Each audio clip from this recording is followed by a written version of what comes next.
U.S. Department of Justice has just come to a major settlement with Cleveland Police Department in Ohio.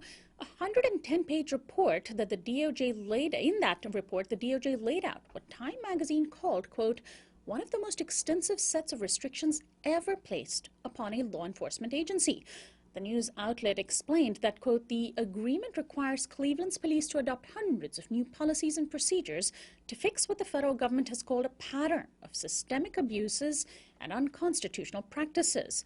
It includes mandates to adopt community policing strategies, prohibitions on use of force for people who are handcuffed or restrained, and restrictions on firing from and at moving vehicles, as well as extensive mandates on logging use of force incidents, including each time officers unholster their weapons. Cleveland now joins cities like New Orleans, Ferguson, Missouri, Newark, New Jersey, and Albuquerque, New Mexico in facing some federal restrictions. The tragic case of the fatal police shooting of 12-year-old Tamir Rice was among the triggers for Cleveland's DOJ agreement. But police brutality is not the result of a few bad apples. The documentation of police abuse, along with public outrage over the past year, has revealed a widespread national scourge. And today, we'll examine how police abuse has impacted one family. My guest is Khafre King. He is a Los Angeles-based actor and singer whose brother, Jason, and sister, Aja, were both killed under suspicious circumstances in relation to the police. Welcome to Uprising, Khafre.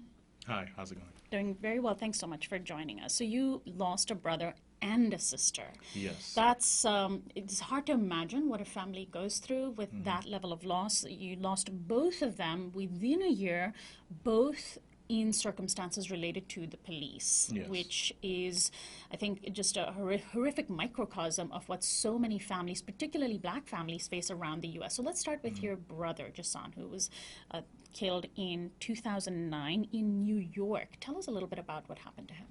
Well, my brother had a run-in with the police, and basically what happened was, we don't know. We weren't there for the actual run-in, but we do know that he had run-ins with the police quite often. Just being a black male within New York, there's a lot of racial profiling that goes on. And in this particular incident, he wound up losing his life. And we know that there was we equate a suspicion around because of the fact that they gave us a false autopsy. And that's the main key point that really just triggered what really happened. So specifically, he was, what happened in the encounter? He was being arrested for something? He was being arrested for something. And they claimed that maybe it was like a misdemeanor stealing of something, or like, I don't know, it could have been anywhere to like a bottle of juice or something like that, or anything. But it was very misdemeanor. And it was something that wound up ending his life, and that's the. Was he shot? Was he? He was beaten, and there were bruises on his body. There were like actual bruises all over his corpse, and they initially said, and it was crazy. They came up with this horrendous story that he committed suicide, and he just jumped from like some type of roof or something like that, and it was somebody else's autopsy, like an actual other name on it. And my mother said that does not sound like my son. It just doesn't sound like my son. So we investigated further, and we found out that that was not the right autopsy. It was someone else's name on it. Then they finally gave us the correct autopsy. She went and she did the whole process, and she just relayed all this information to me. I wasn't there for this process. I was in school, and I didn't even know anything happened until later.